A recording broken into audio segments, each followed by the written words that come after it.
Hello, my name is Leslie Berger, and I'd like to welcome you to Renew. Renew is a show about the College of Forest Resources at Mississippi State University. The College of Forest Resources enables and promotes the conservation, management, and wise use of our natural resources here in Mississippi and around the world. Today, we're going to feature the Department of Forestry, which is one of the 3 units within the College of Forest Resources. And here joining me today are Dr. Adam Palinko and undergraduate student Samuel Williams. Thank you for joining me today. We're excited to be here. I'm glad that you made it. So, Dr. Palinko, you and I visited about a year ago when you'd only been here at Mississippi State, I don't know, just a few months, actually. Deer in the headlights kind of look. It's hard to believe it's been that long. I know, and it's been a very interesting year with COVID and everything, but now we're maybe going back to something that's resembling normal. So I'd really like to just ask you, in that time you talked to me about silviculture and how that is sort of applied forest ecology and how you're able to use mathematics or the science of math to be able to communicate or to be able to study how forests grow, how they can be harvested, and use that in that wise use and management of our forest resources. So in that time, what has your silviculture work here at Mississippi State begun to look like? Yeah, one of the things I'm really excited about is we are using some of the tools and technology that are available here at Mississippi State to understand wood development and formation and try to scale that up to understanding how forests develop through time.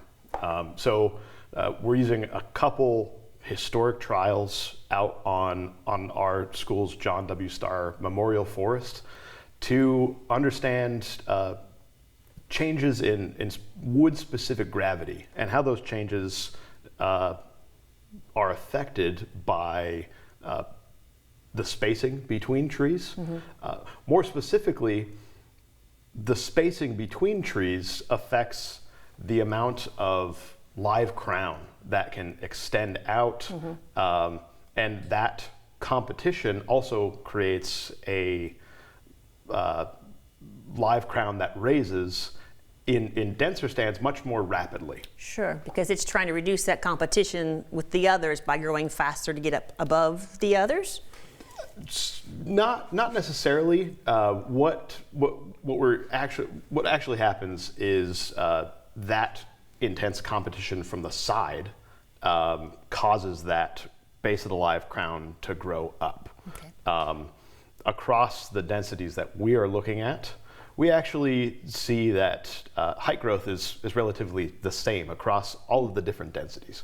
But what does change is the amount of live crown that exists per tree. Mm-hmm. Lower in higher densities, so more trees, you have smaller crowns, they're mm-hmm. more tightly packed in mm-hmm. there. Lower densities, you have less trees and you have more area for those trees to expand and have more crown. Dr. Palinko had us draw a bunch of, when he taught us in silviculture, we got coloring sheets and nice. Different colored pens, and we drew this out as the stand grows. Okay, so what did that teach you, that exercise? I realized it was more than just a coloring exercise, although it was probably fun. At the time, it didn't make a whole lot of sense. But then as we did it, it clicked, and it was a great way to understand what he was talking about. Okay, so actually that was a really good segue to how do you take what you're doing in your research and share it with the students to be able to teach them sort of this real world applications. And so you mentioned this coloring exercise, but beyond that, how are you able to do that? Well, our undergraduate students need to be able to go out and make decisions about managing forests. And sometimes those decisions won't be realized until halfway through or even to the end of their career. Mm-hmm. And so a lot of what we do is kind of teach the history of where we've been and what we've done so that students can go out and make decisions that will ultimately guide stands into whatever objectives we would like to meet. Right.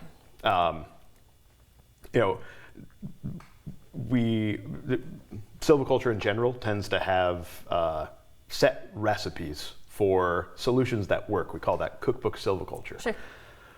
What we really try to do in silviculture is build a toolbox of silvicultural options that you can use when things go wrong or you're in novel situations that don't quite match that cookbook. Right, because the challenge in working in natural resources is that it is highly variable. You can have a year when it's very dry, or years when it's very dry, or years of a lot of rain, and so your cookbook probably gets a little bit off when you're trying to do that, because it assumes everything's going to stay the same, and it doesn't.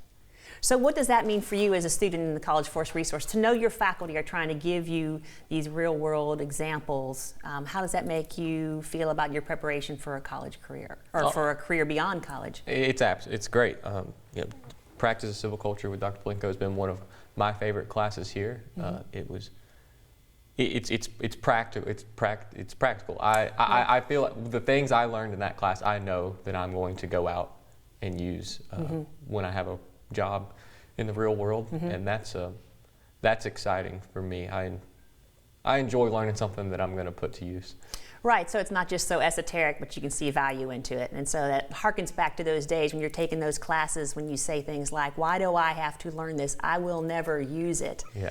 What he's giving you is at least that ability to say, I don't understand why I'm coloring this, but now I do, because I am being able to use this down the road. And so that's really, really important. Yes, ma'am. To be able to do that. So tell me a little bit more about your degree program, Samuel, and what things that you're studying, where you hope to go next. Yes, ma'am. I'm in the majoring in forestry with a concentration in forestry management, and within that, there are two routes you go: with private sector, public sector, and I'm more interested in the private sector. And then within that, the two main options are timber procurement, which is the buying and selling of timber, and then land management. And land management is what I'm more interested in. I've worked internships as a regeneration forester, helping with tree plantings and then survival counts, and that's what I really enjoy. So that's where I intend on going. Okay, well that's really good. So coursework is really foundational. You're teaching the silviculture class, and it's vital for our students understanding it, but the foundations of the science and the mathematics that we talked about before. Is it enough? Is coursework enough? Is coursework enough? To be honest, Mississippi State and the Department of Forestry has a long history of partnering with industry, federal government, state government to provide internships for students, and students also get quite a bit of experience with internships, and we're lucky enough that we have a very, very high placement in student internships. We always, I would always like to get more students out into the forest, looking at trees. A well-known forest ecologist in British Columbia used to call it cogitating on a stump. Go out, observe, the forest, and you can learn quite a bit. So the more time out cogitating on a stump, the better. Yeah, I think we probably use a little bit of that right now. So we have the academic foundation that happens in the classroom. With those classrooms are labs.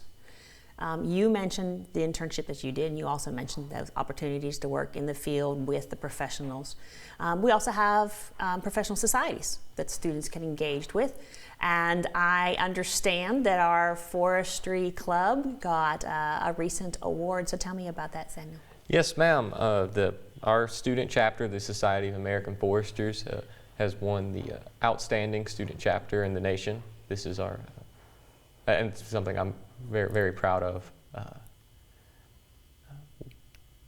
We have a lot of great forestry students here and great faculty members. So to be honored for that was incredible. So what are the metrics that they're looking for? They didn't just look out and say, man, you all take a great picture, so boom, there's your award, right?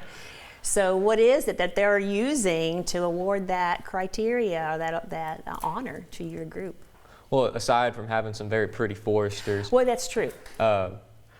we do a lot, and Dr. Polinko put together a booklet, a nomination packet for us, and it includes we have a weekly meeting with industries that come in, like he was talking about our partnership with industries to offer internships. So that's on a weekly basis. They're coming in and hiring us, which is great that they're coming to us and we're not having to seek them out.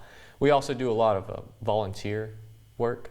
We partner with Dr. Granger and Tree Campus USA. We also have an Adopt a Highway section, and we've done in the past some educational work with children, but that COVID just kind of halted that for the time being. So what recommendation would you both have if you were talking to a young person that might be interested in a career in forestry, wasn't sure what career options were open for them? How would you counsel them? I'd say go for it.